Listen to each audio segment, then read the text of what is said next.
मैं आपसे जानना चाहूँगा कि आज जितने भी पॉइंट्स हैं, क्या कुछ हुआ कोर्ट में, और सबसे बड़ी चीज़ क्या राखी के पक्ष में गई है आज? देखिए, जैसे कि आप लोग सब जानते हैं कि जुडिशियल कस्टडी के बाद आदिल को पुलिस कस्टडी में भेजा गया था 4 दिन के रिमांड में। और जो क्वेश्चंस थे वो पुलिस ने पूछा, जो राखी के द्वारा लगाए गए आरोप थे, उनमें कई गंभीर आरोप थे, जैसे कि अंडर सेक्शन 377 पे चीटिंग का केस था, और उसके बाद जो उस पर जो मारामारी हुई, जो इन पर हमला किया गया, वो केस था। आज रिमांड जब दोबारा अधेरी कोर्ट में पहुंचा तो माननीय न्यायालय ने उन्हें जुडिशियल कस्टडी में भेज दिया। जुडिशियल कस्टडी अमूमन तौर पे 14 दिन की होती है।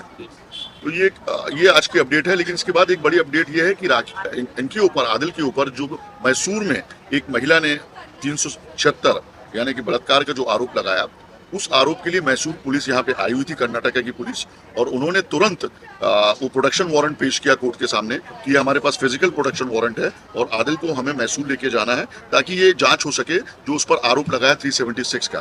तो कोर्ट ने, माननीय न्यायालय ने उसको कंसिडर किया और उसे अब प्रोडक्शन वारंट के तहत जो है वो मैसूर के लिए रवाना कर दिया गया है। वहाँ पर उसके ऊपर ट्रायल चलेगा, उसके पेशी होगी। पेशी के बाद हो सकता है उसको पुलिस कस्टडी हो या जुडिशियल कस्टडी। लेकिन इसका मतलब ये नहीं है कि आदिल दुरानी को बेल हो गई है यहाँ पे राखी के केस में। आदिल दुरानी अभी भी टेक्निकली जुडिशियल कस्टडी में है, और जब मैसूर की हियरिंग कंप्लीट होगी तो आदिल दुरानी को दोबारा मुंबई में लाना होगा। तो ये बात आप समझ लें। अभी कई मीडिया में वाले ये चला रहे हैं कि आदिल दुरानी छूट गया, बेल हो गई, ये हो गई, तो ऐसा कतई नहीं है। ये सरासर गलत खबर है और हम इसका कंडेम करते हैं। राखी जी, आपसे जानना चाहूँगा, जिस तरह मैसूर पुलिस उनको लेके गई और उनकी वहाँ पे जीसी होगी, कितनी आप कितना सहमत है इस चीज़ को लेके? नहीं, Mysore police second time I है। इसके पहले भी जो जेसी हुई थी, पहले दिन पहली बार हुआ कितने बड़े केस में जज साहब ने आदिल को जेसी दे दी, जुडिशियल कस्टडी। बट हालांकि ऐसा नहीं होना चाहिए था, पहले पुलिस कस्टडी होनी चाहिए थी, फिर जेसी होना चाहिए थी। बट अभी पुलिस कस्टडी हुई है यहाँ पे। जब हम लोगों ने केस लड़ा तो पुलिस ने ये कहा कि 80% तो सबूत सब आ गए हैं, जो कि मुझे नहीं लगता कि आए हैं 80%, क्योंकि जो मेन तो 80% 100% प्रूफ तब होंगे जब उनके दोनों फोन हाजिर होंगे, पुलिस कस्टडी में होंगे, क्योंकि सारा गुनाह, सारा क्राइम फोन में ही है।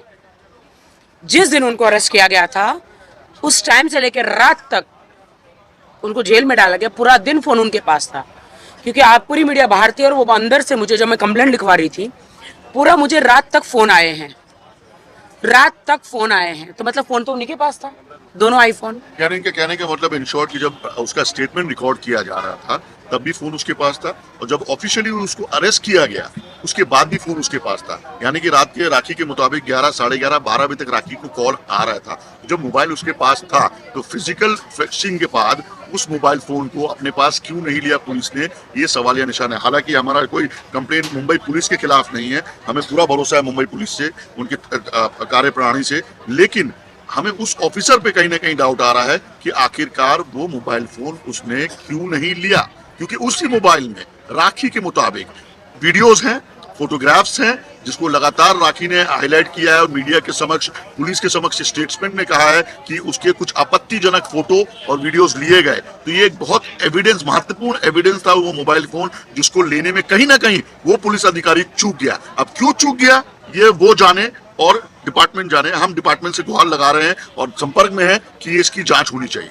मेरे ऐसे वीडियोस है जो हमारी हनीमून के, हमारे पर्सनल ऐसे वीडियोस है जो आदिल ने अपने स्नैपचैट से किसी और को भेजे हैं। आप समझ रहे हो, आदिल के अकाउंट से बहुत सारे वीडियो ऐसे गए हैं, और सामने वाला बंदा मुझे धमकी दे रहा है। आपने सुना, वो देखा था कि अगर तुम चुप नहीं रही, आदिल के बारे में बार बार वीडियो के बारे में पूछा, तो मैं तुम्हारे सारे वीडियो वायरल कर दूंगा। वो सारा मेरे पास मैसेजेस है जो मैंने पुलिस को दिए हैं, आपने कोर्ट पे भी पेश किए वो सारे मैसेज? एडवोकेट को दिए हैं मैंने। तो कोर्ट की तरफ से क्या कुछ दलीलें? मुझे तो नहीं पता कोर्ट का। देखिए, इतनी जल्दी ट्रायल तो शुरू नहीं हो सकता ना। शर्लिन एक लॉयर भी हैं, होने वाली बहुत जल्दी एडवोकेट हैं, ये जानती हैं, ये पढ़ रही हैं कि ट्रायल इतनी जल्दी शुरू नहीं होता। अभी प्राइमा फेसी, अभी तो हियरिंग चलती है, दोनों डिपार्टमेंट, दोनों ही पक्ष अपनी दलीलें सामने रखते हैं। ये कोर्ट बोर्ड में आने में तकरीबन 4 से 5 साल लग जाएगा। चार्जशीट के बाद 4 से 5 साल भाई, इतना तो टाइम लगता है बोर्ड में आने के लिए, और फिर उस पे बाद ट्रायल शुरू होगा। हो सकता है जल्दी भी आ जाए, लेकिन आज लोड इतना ज्यादा है कोर्ट के बाद, कोविड के 2 साल के बाद के आज शायद हियरिंग होने में, स्टार्ट होने में, ट्रायल शुरू होने में टाइम लगेगा। राइट। तो जब ट्रायल शुरू होगा तब विस्तार से बातचीत होगी दोनों पक्षों की दलीलें। अभी तो बड़ा प्राइमा फेसी है यार, अभी तो अरेस्ट किया, कोर्ट में प्रोड्यूस किया, कोर्ट ने उसको पहले जेसी दी, बाद में पीसी दी, अब वापस जेसी दे दी।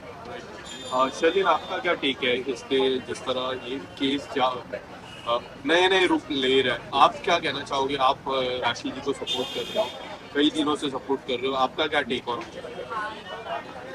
देखिए, जब राखी सावंत की शादी हुई, मुझको और राखी के सभी चाहने वालों को, शुभ चिंतकों को ऐसा लगा कि बॉलीवुड की राजकुमारी को उनका राजकुमार मिल गया। लेकिन धीरे धीरे धीरे हमारे सामने उस राजकुमार की असलियत आने लगी और हमने ये जाना कि वो असल में दुनिया का सबसे बड़ा ठग है जो महिलाओं को ठगता है। राखी के साथ शादी करने के बाद भी उस बंदे के गैर महिलाओं के साथ संबंध थे। वो बंदा ऑन कैमरा कुरान पर हाथ रखकर ये कसम खाता है कि वो राखी के साथ बेवफाई नहीं करेगा, राखी को धोखा नहीं देगा, इस रिश्ते को पाक रखेगा, इस रिश्ते की इज्जत करेगा। लेकिन हुआ क्या? वो सब एक ड्रामा था। उसको शर्म आनी चाहिए। उसकी जो घिनौनी मानसिकता है, उस मानसिकता को कोई पसंद नहीं करता है। समाज में लोग किसे हीरो मानते हैं? उस शख्स को हीरो मानते हैं जो अच्छाई को चुने, ना कि बुराई को। उस इंसान को हीरो मानते हैं हम, या हीरोइन मानते हैं, जो अच्छाई को चुने। और आज हम देख रहे हैं कि कैसे राखी अपनी जिंदगी में एक हीरोइन के तौर पर उभर कर आ रही है। अगर वो कमजोर होती तो मेरे ख्याल से अभी तक उसने कोई गलत कदम उठा लिया होता। हमने देखा है कि कैसे सबरमती नदी में एक मुस्लिम महिला ने अपनी जान दे दी थी क्योंकि उसके शौहर ने उसके साथ गलत किया, एक गैर महिला के साथ संबंध बनाकर।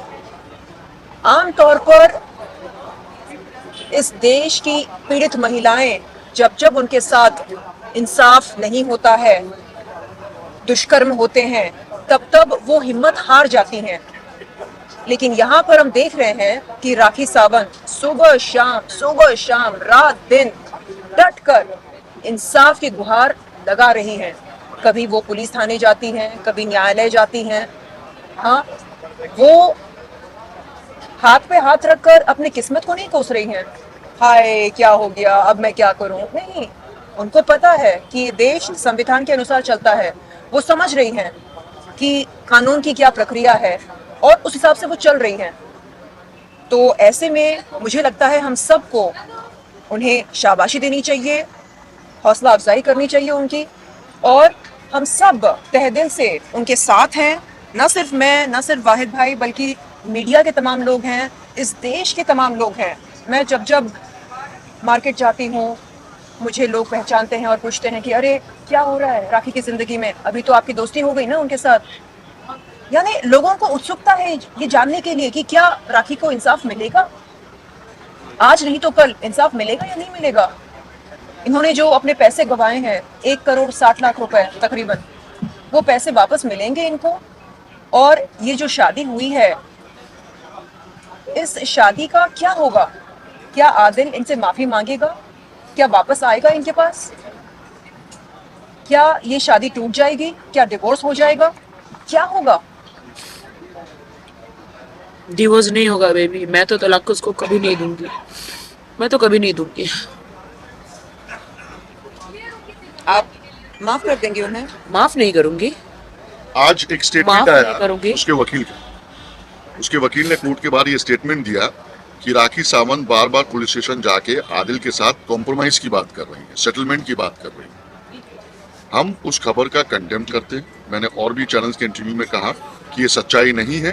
राखी पुलिस स्टेशन अपनी इन्वेस्टिगेशन के लिए जाती थी। आपको पूरा अधिकार है पता करने का कि क्या हो रहा है क्या नहीं हो रहा है। शर्लिन, आप जानती हैं अच्छी तरीके से, अगर आप जाके स्टेटमेंट दे रही हैं और कोई आदिल को लेके उसके कैबिन में आता है और आदिल उनसे बात करता है और उसके द्वारा, वकीलों के द्वारा राखी को फोन करके ये कहा गया कि आओ आदिल मिलना चाहता है, राखी ने डिनाई किया है बार बार। अब राखी अगर अपने अपडेट लेने के लिए पुलिस स्टेशन जा रही है और वो आदिल दुरानी वहां पे आ रहा है और बातचीत हो रही है, तो इस सेटलमेंट की बात कहां से हो जाएगी? राखी आज एक आइडल है तमाम लड़कियों के लिए जो आज इस त्रासदी से गुजर रही हैं, जो इस दुविधा से गुजर रही हैं। क्या राखी सावंत कॉम्प्रोमाइज करेंगी? ऐसा सवाल पूछना ही नहीं चाहिए। वो वकील को ऐसा आरोप लगाना ही नहीं चाहिए बेबुनियाद। अगर उसको लगाना ही था तो माननीय न्यायालय के सामने लगा था, मीडिया के सामने ट्रायल करके क्या फायदा है इस चीज का?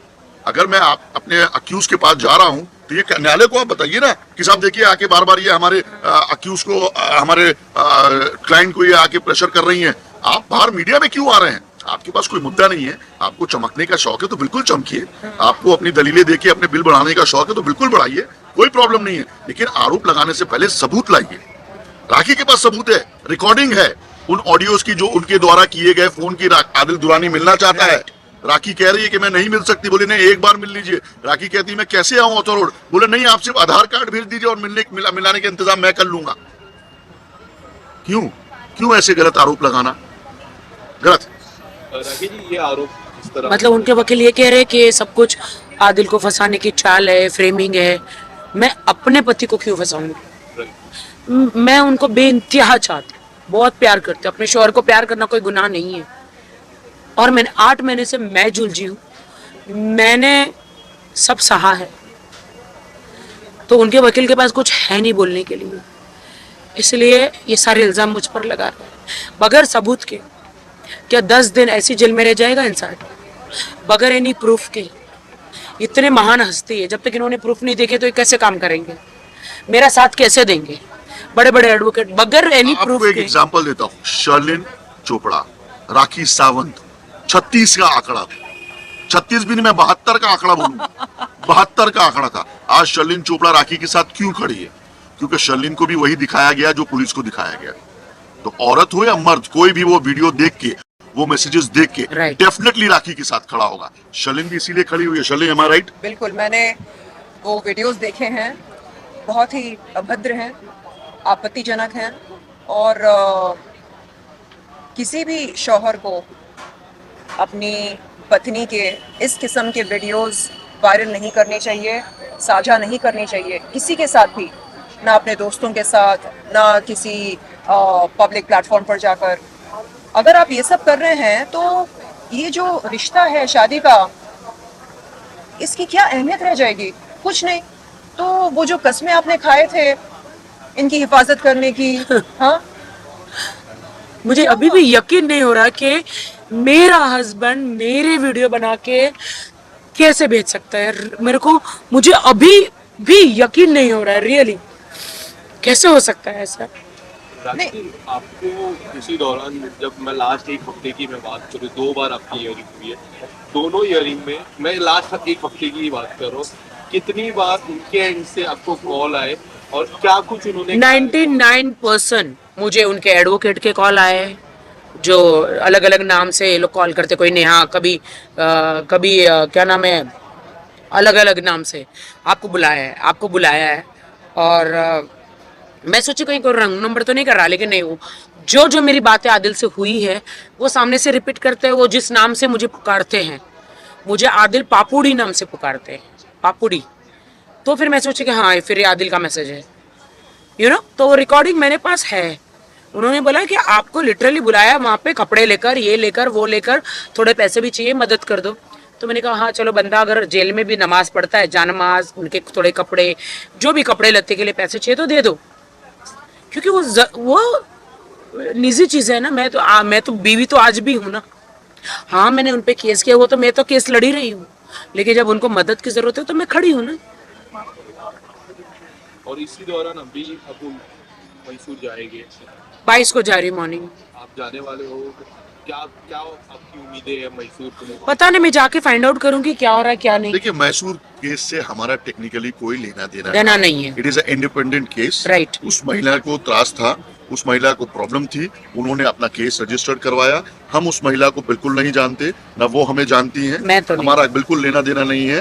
हाँ, राखी का वहाँ पे कुछ एंगेजमेंट्स हैं मैसूर में किसी के साथ कोलैबोरेशन का, तो शायद 22 को राखी वहाँ पे जाएंगी। लेकिन मैसूर के केस के बारे में हम ज्यादा आपको डिटेल नहीं दे सकते। वो मैसूर की पुलिस, कर्नाटका पुलिस और वो जो महिला जिसने आरोप लगाया है वही दे पाएंगे। क्या आप वो लेडी से मिलना चाहोगे? मैं डेफिनेटली मिलना चाहूंगी उससे, एक बार मिल लेती हूँ, क्या सच्चाई है वो देख लेती हूँ। वैसे उस लेडी ने मुझे सब भेज दिया है, मेरे पास सारे प्रूफ है, बट वो अपना प्रूफ अपने कोर्ट में पेश करे। मैं मेरा केस लड़ रही हूँ, वो अपना केस लड़े।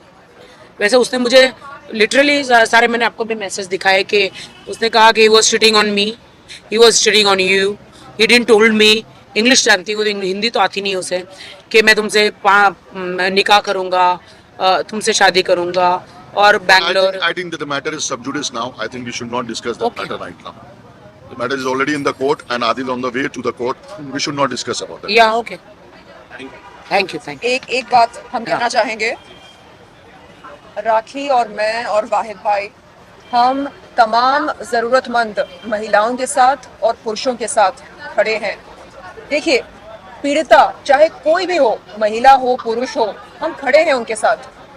हमारी कोई दुश्मनी नहीं है मर्द जात के साथ। ये हम तो पॉइंट ये आप कह रहे नोट हैं- कीजिए कि शर्लिन चोपड़ा और राखी सावंत सिर्फ महिलाएं पीड़ितों के साथ नहीं है, जो पुरुष हैं जिनके साथ प्रॉब्लम हो रही है। देखिए, मैं ये नहीं कहूंगा कि हमेशा पुरुष ही गलत होता है। कई केसेस में आप देख रहे हैं हाल ही में जो चल रहा है, वहां पे महिला भी गलत है। तो वो महिला अगर गलत है और पुरुष सही है, तो ये जो त्रिदेव की जो तीनों की जो हमारी जो जोड़ी है, अल्लाह उनको उसको सलामत रखे। तीनों के तीनों उस पुरुष के लिए भी खड़े होंगे, एनी टाइम एनीवेयर, जब उनको जरूरत होगी। यस, राइट शर्लिन? बिल्कुल। Thank you. जय हिंद। जय हिंद।